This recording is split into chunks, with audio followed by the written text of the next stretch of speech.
Now at 11, a grieving mother loses two sons to gun violence this weekend. The latest on the investigation into that shooting and the renewed push all across the city to enforce curfew times.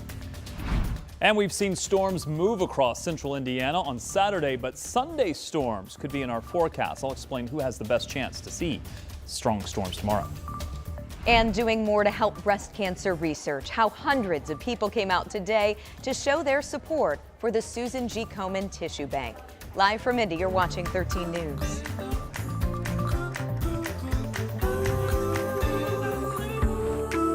Just a week after a mass shooting downtown, we are seeing more deadly violence here in Indianapolis. A man and a child killed overnight. Family telling us they were brothers. We will hear from their mom in just a moment. Also tonight, more calls to strengthen the city's curfew and keep kids out of trouble. There's a council proposal being talked about that will get more attention in the coming week. And here's part of the reason why. Just take a look at all of the recent shootings here in Indy from noon yesterday until this evening. Police say this violence is unacceptable. They are asking parents to make sure they know where their child is at night. Tonight, our Marina Silva has more on one family's loss to gun violence this weekend.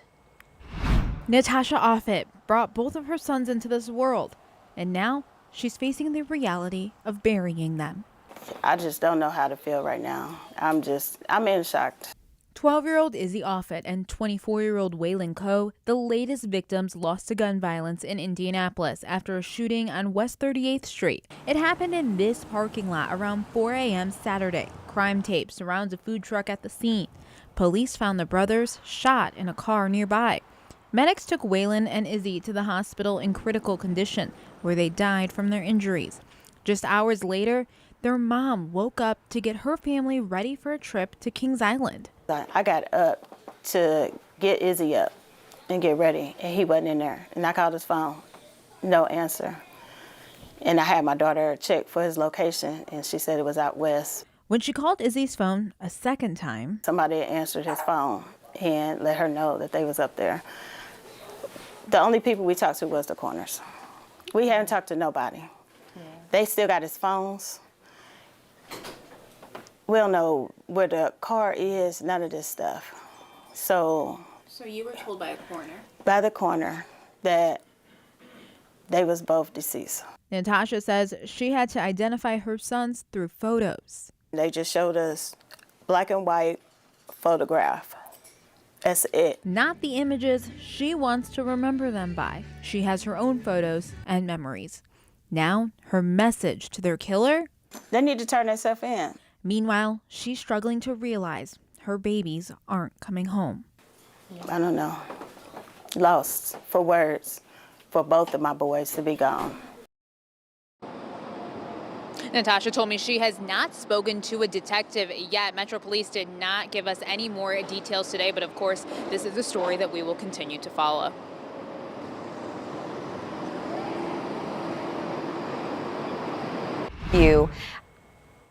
Okay, Marina Silva reporting live for us. Thank you.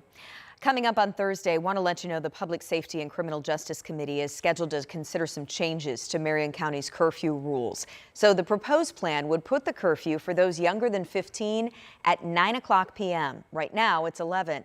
The proposal also lowers the curfew for 15, 16, and 17-year-olds from 1 a.m.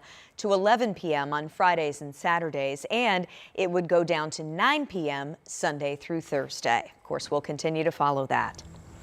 New tonight, an Indianapolis man was killed and his wife injured by a falling tree in South Bend. Police say the couple was hit by a large limb last night just west of downtown South Bend. The man who died has not been identified yet. His wife is now being treated at a hospital. A 5-year-old boy is safe tonight after firefighters rescued him from his burning apartment, and the key to his survival may have been his bedroom door. So take a look at the video from IFD. It shows the scene on Barbary Lane near 46th and Keystone. The boy's mom said she woke up to heavy smoke and couldn't get to her child, so she went out the sliding glass door and called 911.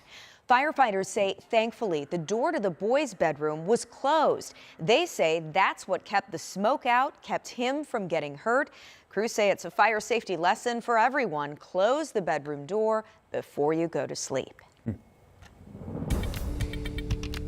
All right, it is 11:04. Let's take a live look outside on this Saturday night. No rain now after we had some quick and sometimes heavy downpours this afternoon, Rob. Some locations received quite a bit of rain in a short amount of time. Thankfully, the storms had a good bit of movement with them, so we didn't have an issue with any flooding. And I will say some of us needed the rain. We did. Yes. My yard.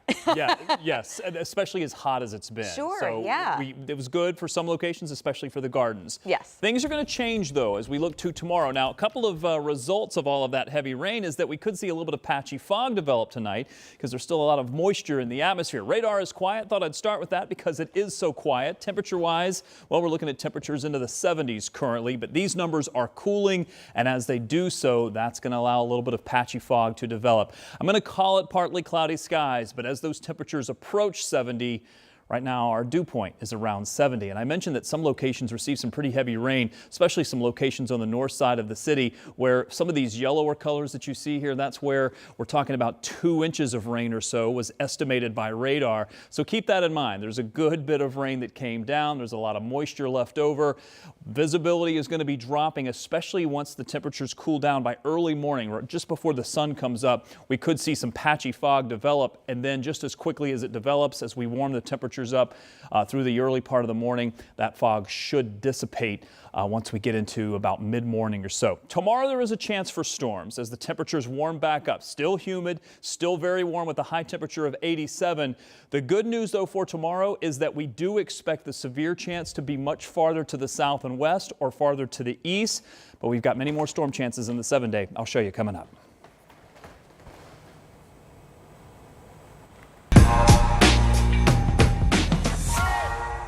Next week, all eyes will be on Gainbridge Fieldhouse for the WNBA All-Star Game. But before that happens, the city needed to do a little sprucing up. We're trying to encourage folks to keep it clean, don't play dirty.